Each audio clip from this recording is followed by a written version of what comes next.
बंगाल विधानसभा चुनाव का 5वें चरण का चुनाव शनिवार को होना है।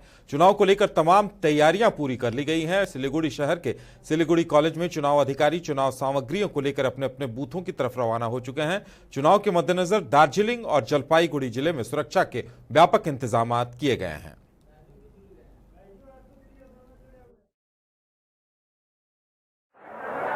इस वक्त हमारे साथ हमारे सहयोगी सुप्रियो जुड़े हुए हैं। तो सुप्रियो इस वक्त जुड़े हुए हैं, सीधे चलेंगे उनके पास। सुप्रियो, चुनाव आयोग की बैठक भी चल रही थी और चुनाव को लेकर क्या कुछ तैयारियां हैं और बैठक को लेकर कुछ नतीजा, कोई निर्णय सामने आया क्या? देखिए, मैं आपको बता दूं, पश्चिम बंगाल में 4 चरण के चुनाव समाप्त हो चुके हैं। 4 चरण के चुनाव बाकी हैं।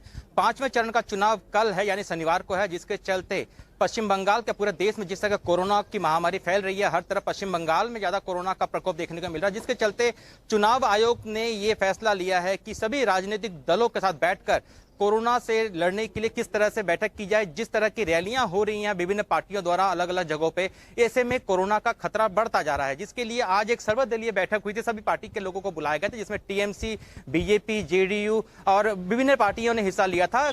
2 से 3 घंटे तक यह बैठक चली। बैठक में सभी ने अपने अपने पक्ष से अपने राय रखी थी, जिसमें कि मूल मुद्दा था कि किस तरह से इस रैली के दौरान जो रैलियां हो रही है विभिन्न पार्टियों को, इनको कम किया जाए या कम नहीं भी कर सकते तो किस तरह से कोविड के प्रोटोकॉलों के नियमों का पालन करते हुए किया जाए। यहाँ पे अलग अलग पार्टियों ने अपने अपने रायों को रखा, जिसमें टीएमसी ने कहा था कि ये सभी मान सकते हैं सभी नियमों को। उन्होंने ये भी एक दावा पेश किया था कि जो 3 चरण के चुनाव के लास्ट के 3 चरण है, उन सभी तीनों को एक चरण में कर देगा किसी भी डेट में।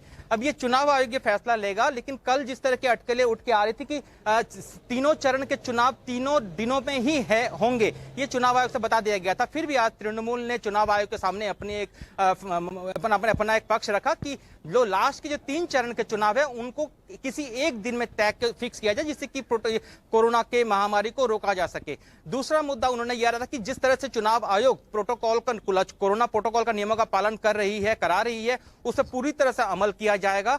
इसके साथ ही विभिन्न राजनीतिक पार्टी, टीएमसी ने भी यही कहा था, बीजेपी ने भी और सीपीएम ने भी यही कहा है कि जिस तरह से चुनाव आयोग जो निर्देश दी कि चुनाव आयोग का जो फैसला होगा उस तरह से वो काम करेंगी। ये जरूर है कि जिस तरह से विभिन्न राजनीतिक दल विभिन्न इलाकों में जिन इलाकों में चुनाव प्रचार कर रहे हैं, वहां पे हजारों की संख्या में लोगों की भीड़ हो रही है। यह बहुत ही सोचने का विषय है। जिस तरह से कोरोना की महामारी फैल रही है विभिन्न इलाकों में, ये एक खतरा अवश्य है। इसी के मद्देनजर हाईकोर्ट ने एक निर्देश जारी किया था, जिसके बाद चुनाव आयोग ने एक तुरंत फैसला लेते हुए सभी राजनीतिक दलों को आज बुलाया और उसके साथ बैठक की। घंटों चली इस बैठक में। अभी तक सभी ने अपना पक्ष रखा है कि चुनाव प्रचार को किस तरह से कम किया जाए या वर्चुअली किया जाए, इसको लेकर एक बैठक चली। अभी फैसला नहीं ले गया क्या किया जाएगा, लेकिन आज एक सबका सभी राजनीतिक दलों का एक मत लिया गया था। जी बिल्कुल सुप्रियो, इसके साथ साथ चूंकि चौथे चरण के चुनाव में जिस तरह की हिंसा हुई वो पहली बार देखने को मिली है, तो ये भी एक चुनौती बढ़ गई होगी चुनाव आयोग के सामने कि अगर जो गड़बड़ी होती है, भीड़ भाड़ जगह देखा जाता है, ऐसे इलाकों में तुरंत कार्रवाई करते हुए पुलिस को लाठीचार्ज करें, उनको गिरफ्तार करें, ऐसे निर्देश जारी कर दिए गए हैं। देखना का विषय है कि कल 5वें चरण का चुनाव है, किस तरह से चुनाव आयोग सख्ती से पालन करते हैं, देखने का विषय है। जी चलिए सुप्रियो, आप नजर बनाए रखें, हम आपसे आगे भी अपडेट लेते रहेंगे।